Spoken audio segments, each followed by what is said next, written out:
पितामह भीष्म, आक्रमण की आज्ञा दीजिए। वो वासुदेव कृष्ण हमारी ओर आ रहा है। नहीं, अभी कोई शस्त्र नहीं चलाएगा। श्री कृष्ण ने अभी शंखनाद नहीं किया है, अभी युद्ध आरंभ नहीं हुआ। पितामह, आप उस कुटिल कृष्ण को नहीं जानते। वो हमारे पास आकर वार करेगा। दुर्योधन, इस सेना का सेनापति मैं हूं। या तो मेरा कहा मानो या स्वयं दायित्व संभाल लो और मुझे इस भार से मुक्त करो। युद्ध तब तक आरंभ नहीं होगा जब तक श्री कृष्ण शंखनाद नहीं करते।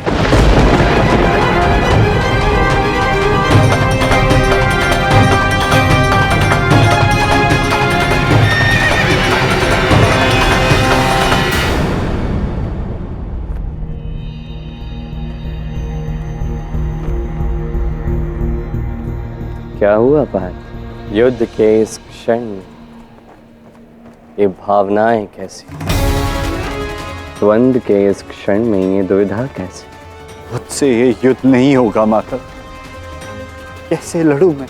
मेरे हाथों से मेरा धनुष छूट रहा है। लड़ना तो तू, मैं तो इस रणभूमि में खड़ा भी नहीं रह पा रहा।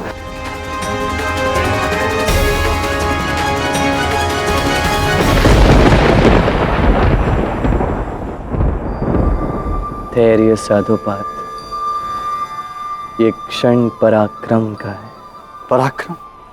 कैसा पराक्रम माता? किसके समक्ष करूं मैं पराक्रम? जो मेरे समक्ष खड़े हैं वो मेरे ही भाई है, मेरे पितामह है, मेरे गुरुजन है। मैं इनके विरुद्ध शस्त्र नहीं उठा सकता माता। इनके प्राणों के बदले यदि मुझे तीनों लोक भी क्यों ना मिले, मुझे वो नहीं चाहिए।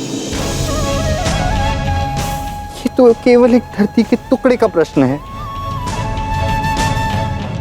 मुझसे ये युद्ध नहीं होगा माता। अपने ही कुल का नाश करके मैं विजयी कहलाऊंगा या कुल नाशक? माधव जो मरेंगे वो मेरे अपने होंगे, जो विधवा होंगी वो स्त्रियां मेरी माँ और बहनें होंगी, जो अनाथ होंगी वो मेरे संतान समान होंगे। मैं ये युद्ध नहीं लड़ सकता माता।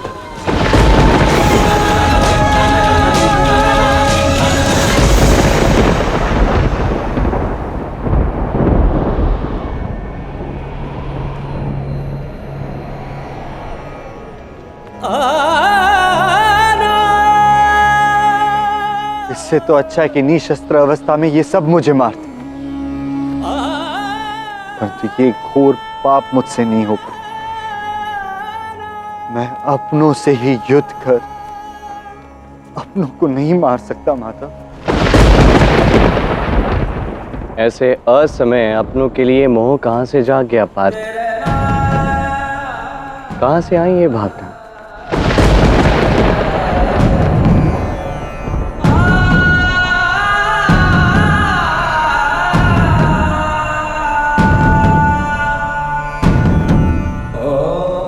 जहां तक मैं देख पा रहा हूं, एक योद्धा है जो युद्ध लड़ने के लिए आया है।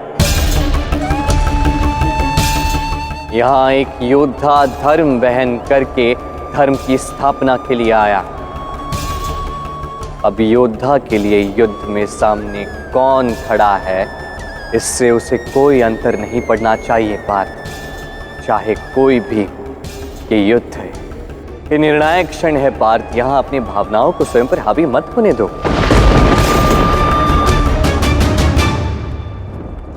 धनुष उठाओ और शक्ति संधान करो पार्थ।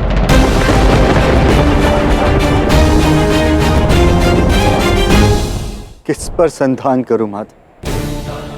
उस गुरु पर जिसने मुझे शस्त्र का ज्ञान दिया, या उस पितामह पर जिसने मुझे जीवन दिया? जिस माता ज्ञानधारी ने मुझे अपने मां जैसा स्नेह दिया, उन्हीं के पुत्रों का वध कर दो। मुझे कुछ समझ नहीं आ रहा माता।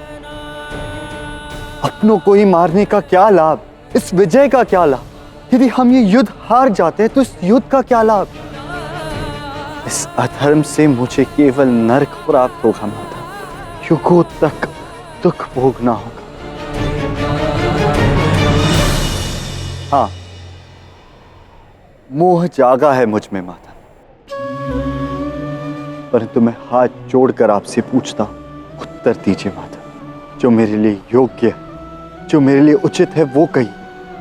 मैं आपका भक्त हूं माता, मुझे शरण दीजिए, मेरी ये दुविधा दूर कीजिए। मेरा कर्म क्या है, मेरा धर्म क्या है, कहिए माता। जिस ज्ञान को तुम अर्जित करना चाहते हो पार्थ, वो दिव्य है। क्या समर्थन संपूर्ण है?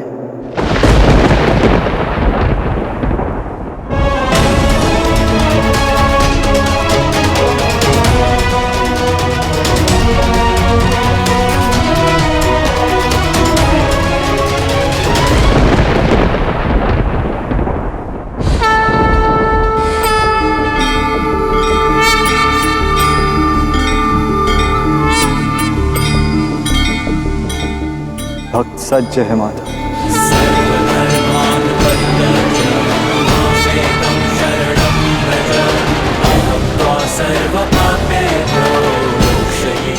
मेरा मार्गदर्शन कर।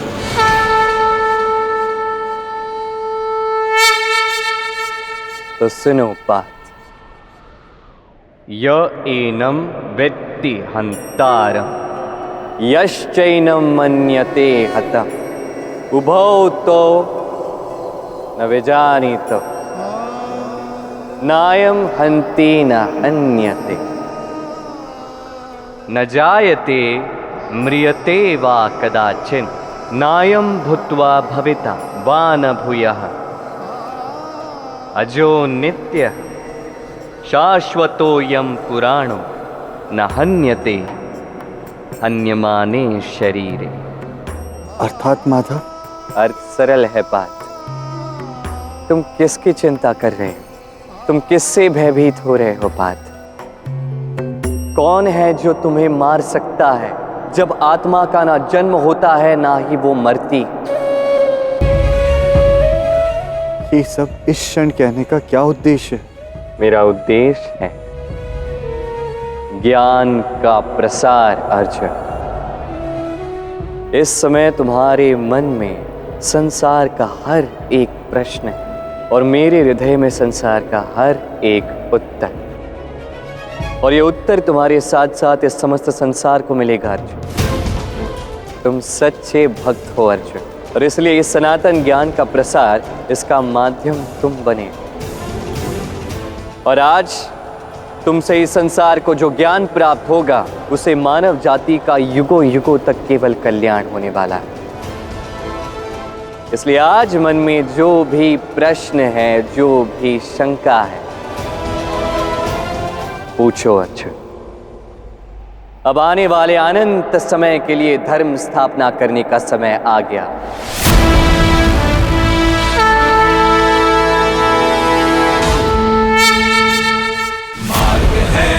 तो बताइए माता, मैं अपनों के विरुद्ध कैसे लड़ूं? यदि आत्मा अविनाशी है तो इस युद्ध का औचित्य क्या है? उठो पार्थ, ये कर्म चक्र है।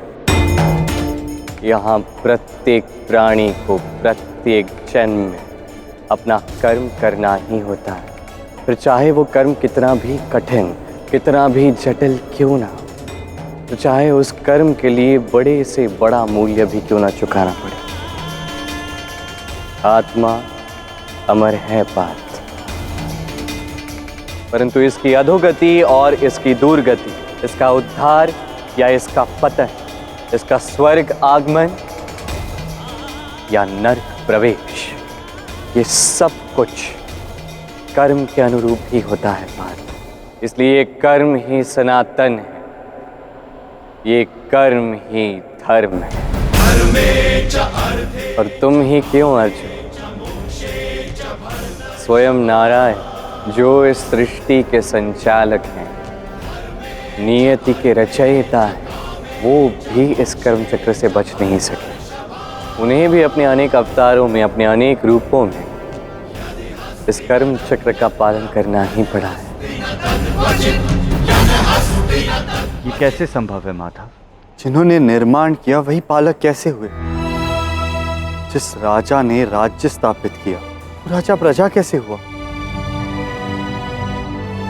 कभी भी शिक्षा देने के लिए पहले उस ज्ञान को आचरण में लाना अति आवश्यक होता है पार्थ, क्योंकि सबसे उत्तम सीख, सबसे उत्तम शिक्षा उदाहरण से ही प्रस्तुत की जाती है। इसलिए इसी उदाहरण को प्रस्तुत करने के लिए कई बार शिक्षक को शिष्य की भूमिका भी निभानी पड़ती है। अब यदि निर्माता ही पालन करता ना हो तो कोई और इसका पालन क्यों करेगा? यदि राजा ही प्रजा की भूमिका ना निभाए तो उसे समझ कैसे आएगा कि प्रजा का दुख क्या है, उसके कष्ट क्या है?